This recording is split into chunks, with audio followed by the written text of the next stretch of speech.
નમસ્કાર દર્શક મિત્રો, અમારી ચેનલમાં તમારું સ્વાગત છે। ચાલો જોઈએ આજના સવારના ગુજરાતના 5 મોટા સમાચાર।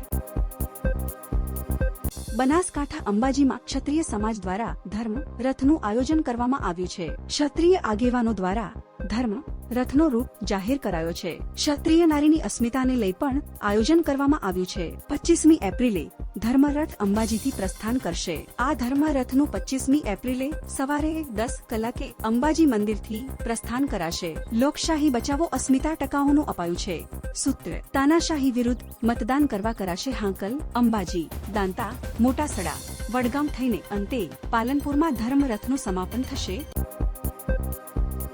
મહીસાગર જિલ્લાના ખાનપુરના ભુવાબાર ગામે ફૂંકાયેલા વંટોળિયામાં લગ્નનો મેળાપ ઉડ્યો હતો। આ દુર્ઘટનામાં 5 થી વધુ માણસો ઈજાગ્રસ્ત થવા પામ્યા હતા। ઈજાગ્રસ્તોને નજીકમાં સરકારી દવાખાને લઈ જવાયા હતા, જ્યાં એક વૃદ્ધને વધુ ઈજા થતા લુણાવાડા રિફર કરાયા છે। મોરના તળાવ ગામની જાન ભુવાબાર ગામે આવી હતી।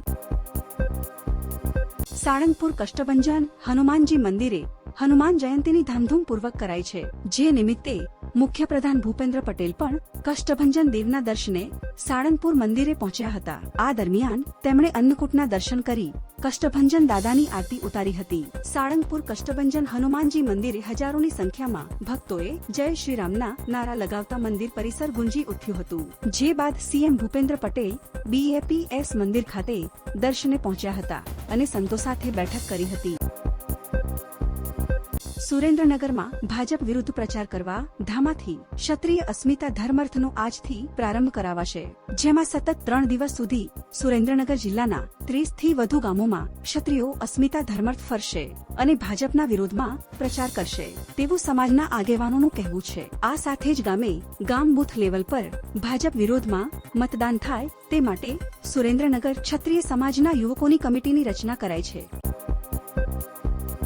સુરત લોકસભાની ચૂંટણીમાં કોંગ્રેસના ઉમેદવારનું ફોર્મ રદ થયા બાદ કોંગ્રેસના ઉમેદવાર સામે કાર્યકરોનો ભારે રોષ જોવા મળી રહ્યો છે।